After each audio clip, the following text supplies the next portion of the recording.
Oi pessoal, tudo bem? Nesse vídeo a gente vai falar sobre o assunto de equações diofantinas, um assunto aí de matemática 1, né, de aritmética. Bom, eu vou definir aqui para vocês, eu vou dizer que a equação diofantina é uma equação da forma ax mais by igual a c, onde o a, o b e o c, quer dizer, os coeficientes, são constantes inteiras e as incógnitas, né, no caso aqui x e y, também só assumem valores inteiros. Na verdade, pessoal, esse é um tipo de equação diofantina. Nem toda equação diofantina é desse jeito, não. Esse aqui é só o caso que a gente vai estudar, que é o caso mais simples. Ah, podia ter outros casos? Bom, como seriam esses outros casos, né? Por exemplo, a gente podia ter uma equação com três incógnitas, com quatro incógnitas, com mais incógnitas, tá bom? E a gente podia ter também uma equação diofantina que não é linear. Tá? Observa que essa equação aqui ela é linear porque o expoente do x e o expoente do y é exatamente igual a 1. Se a gente tivesse, por exemplo, x ao quadrado, y ao quadrado, ou então x elevado a menos 1, ou x elevado a meio, y elevado a meio, coisas assim, a gente teria equações que não são lineares, tá bom? Mas podia ser diofantina também. Para ser equação diofantina, basta que a gente esteja interessado apenas nos valores inteiros. Por exemplo, teorema de Pitágoras. A quadrado mais b quadrado igual a c quadrado. É uma equação, pode ser pensado como uma equação diofantina se a gente estiver querendo só valores inteiros, né? Quando a gente pensa lá nos triângulos pitagóricos, né? Nos números pitagóricos, nos triângulos pitagóricos, onde a gente quer triângulos retângulos cujos lados sejam números inteiros, tá bom? Então você tem a equação a quadrado mais b quadrado igual a c quadrado como uma equação diofantina. É diofantina porque a gente só está pesquisando resultados inteiros, só que ela não é linear porque o valor aparece elevado ao quadrado. Tem outro tipo de equação diofantina aí muito famosa que é parecida com essa equação pitagórica, só que no lugar do expoente 2 a gente usa o expoente n. Então tem a elevado a n mais b elevado a n igual a c elevado a n. De repente vocês podem ter ouvido falar aí no último teorema de Fermat. O último teorema de Fermat diz que não existem soluções aí de A, B e C inteiros que satisfaçam para n maior do que 2, né? Enfim, bom, mas a gente está preocupado aqui somente com essa classe de equações diofantinas que são as mais simples. Aí eu dei um exemplinho aqui de uma primeira equação diofantina, equação 2x mais 3y igual a 1, tá bom? Essa equação ela admite uma solução que a gente consegue ver facilmente, a solução x igual a 2 e y igual a menos 1. Né? É uma solução para essa equação diofantina. Observa que se você substitui o x por 2, né? Se você substitui o x por 2 e substitui o y por menos 1, vai ficar 2 vezes 2, 4, mais 3 vezes menos 1 é menos 3, né? 4 menos 3 dá 1. Você vê que realmente satisfaz essa equação. Pessoal, para a gente poder atacar as equações diofantinas, resolver esses problemas, a gente vai usar, né, a gente vai precisar de duas ideias, né, duas proposições. A gente vai ver a primeira nesse slide e a próxima aí no slide seguinte. Né? A primeira proposição diz para a gente o seguinte, diz para a gente quando que uma equação diofantina ela tem solução, quando que uma equação linear, né, diofantina ela admite solução ou não. É fácil de ver. Basta você olhar aqui para os coeficientes A e B são números inteiros, você vai fazer o seguinte, você vai tirar o MDC entre esses números, vai calcular o MDC entre esses números. Se o MDC entre esses números dividir o C, beleza, essa equação admite solução. A gente vai ver, né, mais para frente aí que ela admite, na verdade, infinitas soluções. Mas se o MDC entre A e B não dividir o C, essa equação ela não vai admitir solução nenhuma. Bom, mas como é que isso pode acontecer, né? Vamos dar uma olhadinha aqui no exemplo 2 e no exemplo 3. No exemplo 2 a gente tem a equação 4x mais 6y igual a 1. E essa equação, né, é um exemplo de equação impossível. Por mais que você procure valores de x e y, você não vai conseguir encontrar valores que satisfaçam essa equação. Ah, como não, né? Como não? Eu posso fazer aqui, por exemplo, o x valendo zero e o y valendo um sexto. Satisfez, né? Resolveu a equação.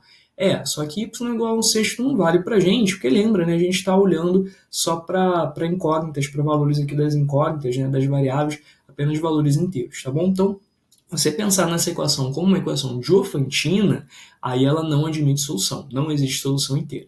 Por que não existe solução inteira? Que o MDC entre 4 e 6, pessoal, é 2, e 2 não divide 1, tá bom? 2 não divide 1. Em outras palavras, né, nesse exemplo aqui você pode pensar assim, observa que 4x é um número par, independente do valor de x, né? E 6y também é um número par, independente do valor inteiro de y. Certinho? Quando você pega um número e multiplica por um par, você obtém um resultado par. E depois você vai somar dois números pares, né? A soma de dois pares continua sendo par. E aí o que essa equação está dizendo? Que esse número par é igual a 1. Tá? Opa, mas calma aí, mas 1 não é par, né? Por isso que essa equação é impossível. Tá bom?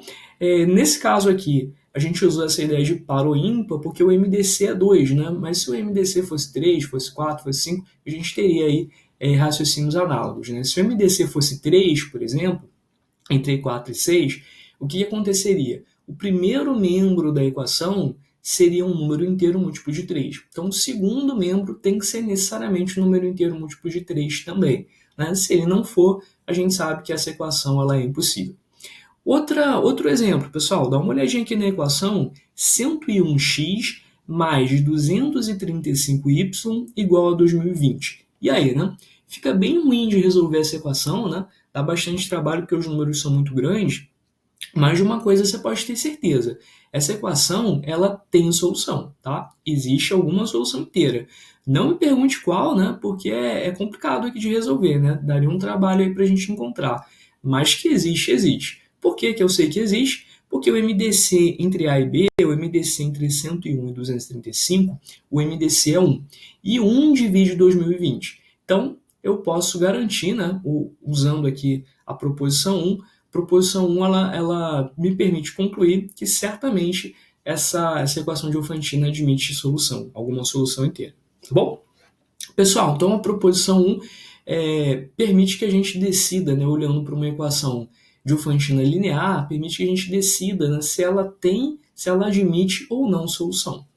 A proposição 2 vai ajudar a gente a encontrar essas soluções. Né? Então, a proposição 2 diz o seguinte: se você conhece uma solução particular, x0, y0, né? Se você conhece um valor de x, um valor de y, que resolve essa equação Diofantina linear, e com a e b primos entre si, então você consegue encontrar todo o conjunto das infinitas soluções dessa equação Diofantina, tá bom?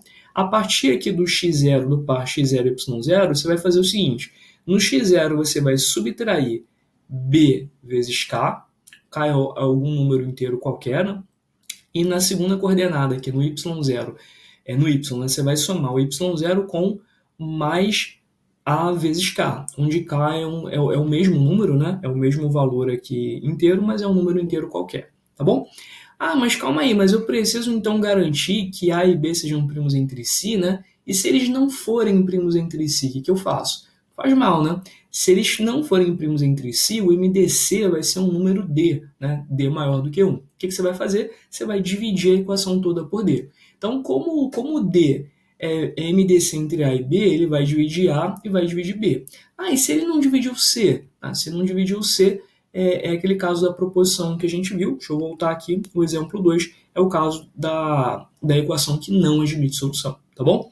Então, você sempre vai conseguir simplificar essa equação admite solução. Você sempre vai conseguir simplificar de modo que o A e o B sejam primos entre si. E aí, né, você vai precisar descobrir uma solução particular.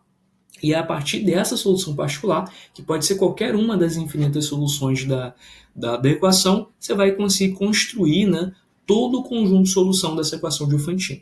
Então, a observação diz para a gente que se uma equação Diofantina admite alguma solução, então ela certamente admite infinitas soluções, que são as soluções dessa forma, onde o k ele vai variando, né? Vai pegando aí todos os números inteiros, tanto os positivos quanto os negativos. Pessoal, um exemplo aqui, né? Qual seria a solução geral, né, o conjunto de solução dessa equação Diofantina 2x mais 3y igual a 1? Lembra que lá no exemplo 1 a gente tinha achado uma solução particular para essa equação. Era a solução x igual a 2 e y igual a menos 1. Lembra? A gente viu isso lá no primeiro exemplo. Eu vou voltar aqui para mostrar para você. 2x mais 3y igual a 1 admite essa solução particular, x igual a 2 e y igual a menos 1. Vou avançar para o slide seguinte.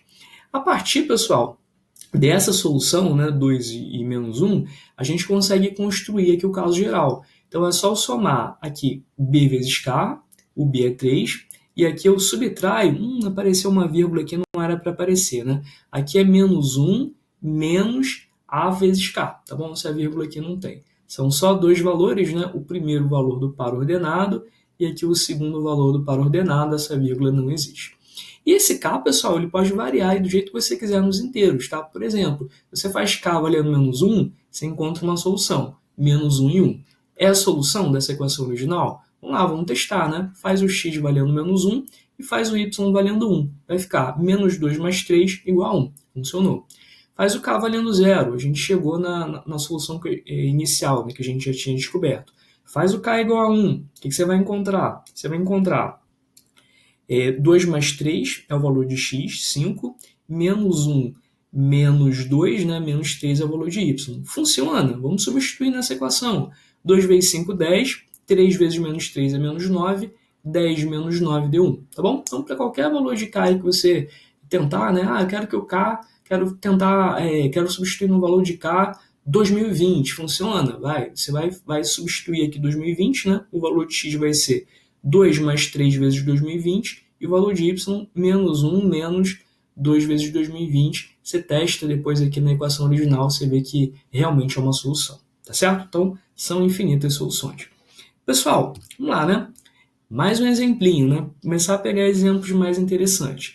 Agora a gente tem que encontrar a menor solução positiva dessa equação linear de Diofantina, 11x menos 7y igual a 2, tá bom? E agora, né? Como é que a gente faz para encontrar a menor solução positiva dessa equação? Primeiro de tudo, pessoal, o primeiro passo, que é o que dá mais trabalho, a gente precisa encontrar uma solução particular. Eu preciso, né? Eu sei que essa equação aqui ela tem infinitas soluções, né? Por que ela tem infinitas soluções? O MDC entre 11 e 7 é 1 e 1 divide 2, tá bom? Então eu sei que essa equação ela tem infinitas soluções. Dessas infinitas soluções, eu só preciso descobrir uma, né? Eu só preciso olhar para essa equação e descobrir uma. Porque no momento que eu descobrir uma, eu descubro todas as outras. Então o que a gente vai fazer, né? A gente pode começar olhando aqui, olha para o 11, olha para o 7, e vai olhando para os múltiplos, né? Os múltiplos de 11, os múltiplos de 7, e até você enxergar alguma diferença, né? Alguma diferença aqui entre múltiplos que dê 2. Lembra que é isso que a gente está procurando, né? O múltiplo de 11 menos o múltiplo de 7 que vai ser igual a 2. Tá? Nem sempre é fácil de você encontrar. Né? Se você olhar aqui para essa tabelinha, nesse início, não existe, né, nenhum valor, não existe nenhum par de valores para x e y que satisfaça o que a gente está procurando. Né? O múltiplo de 11 menos o múltiplo de 7 é igual a 2. Mas a gente encontra a situação inversa. A gente encontra o caso, né, em que é menos 2. Né? Se você olhar, olha só, olha para esse múltiplo de 11, que é o 22. Que é o 22? Não, o que eu usei aqui? Que é o 33, né? Que é o 33. Olha aqui para o 33 e olha para o 35. Observa aqui, o múltiplo de 11 é 33 e o múltiplo de 7 é 35. 33 menos 35 dá menos 2. Então, se eu trocar o x por 3, que é o terceiro múltiplo, né? 0, 1, 2, 3, e trocar o y por 5, né? Que é o quinto múltiplo, 0, 1, 2, 3, 4, 5, eu vou encontrar essa equação cujo resultado, né? Eu vou encontrar essa expressão cujo resultado é menos 2. Certinho, pessoal?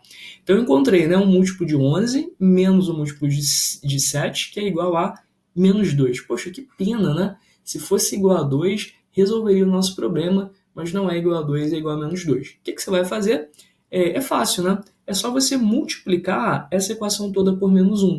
Então, você vai manter o 11, vai manter o menos 7, vai multiplicar aqui o 3 por menos 1, o 5 por menos 1 e o menos 2 por menos 1. E aí você vai encontrar 2. Então, olha só, encontramos aqui a nossa primeira solução particular.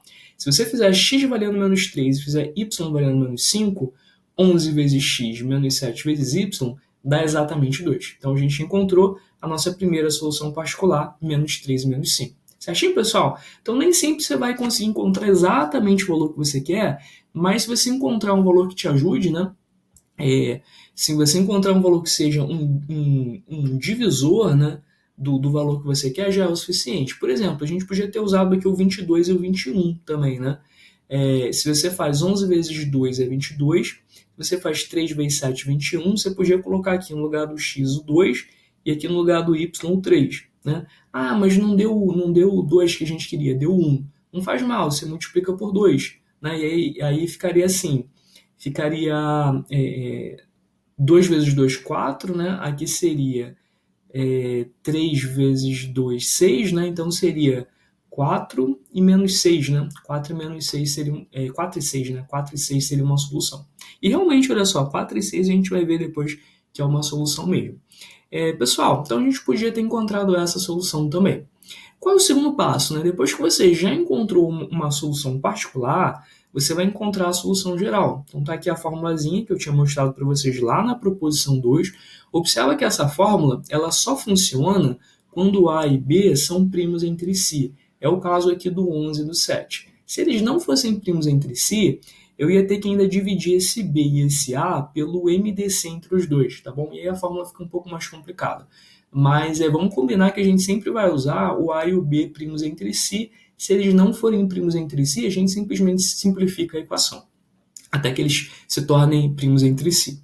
E aí a gente descobriu qual é o aspecto da solução geral. Menos 3 mais 7k é o valor do x, menos 5 mais 11k é o valor do y. E daí você vai variando os valores de k, né? K igual a 0, k igual a 1, k igual a 2, né? Você vai encontrando aí todas as possíveis soluções. Observa que ele pediu para a gente qual é a menor solução positiva.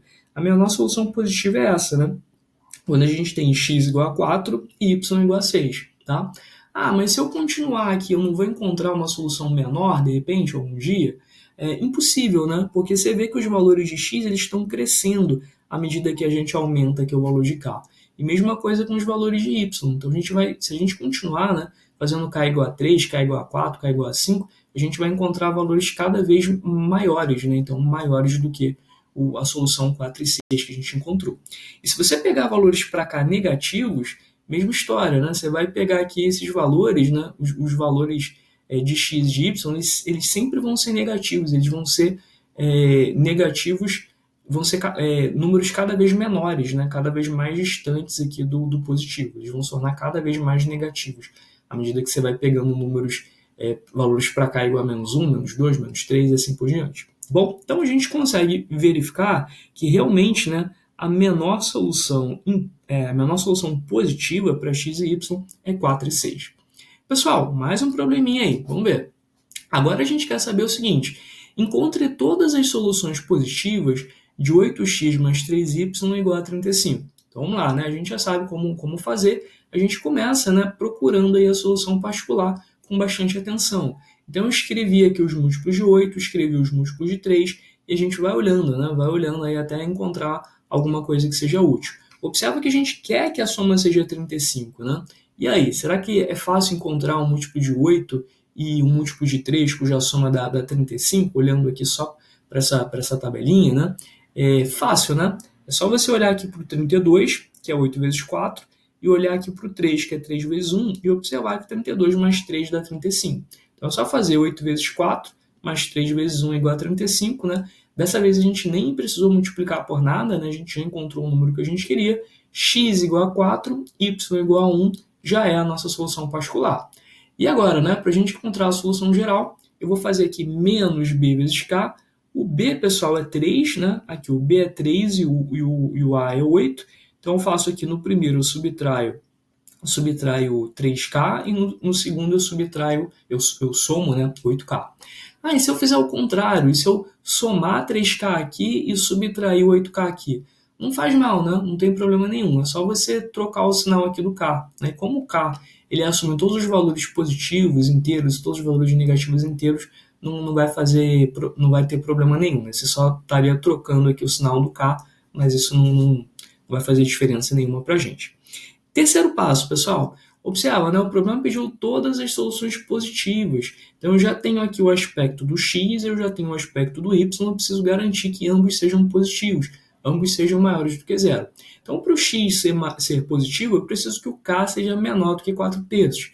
Para o y ser positivo, eu preciso que o k seja maior do que menos 1/8. Então, estou procurando um valor de k que satisfaça a essas duas condições simultaneamente. Ele precisa ser um número inteiro, né? Primeiro de tudo, ele precisa ser um número inteiro, que seja simultaneamente menor do que 4 terços e maior do que menos 1 oitavo. Os únicos valores para cá com essas, que atendam a essas condições, né, com essas características, são o 0 e 1, tá bom? O 0 e 1 são inteiros, entre menos 1 oitavo e 4 terços. Se você pegar o próximo valor inteiro depois do 1, é 2. Por que o 2 não serve, né? Porque o 2 não é menor do que 4 terços. Se você pegar um número antes do zero, menos 1, por que o menos 1 não serve, né? O menos 1 não serve porque o menos 1 ele é menor do que menos 1 oitavo, tá bom? Então a gente está limitado aqui ao k igual a 0 e k igual a 1. Se a gente substitui aqui no formato da solução geral, trocando aqui o k por 0, né, ou por 1 e por 1 respectivamente, a gente vai encontrar essas duas soluções. A solução 4,1, que a gente já tinha encontrado, e a solução 1,9. Se a gente tentar buscar outras soluções, a gente sempre vai encontrar aí pelo menos um dos valores do par, ou x ou y negativos.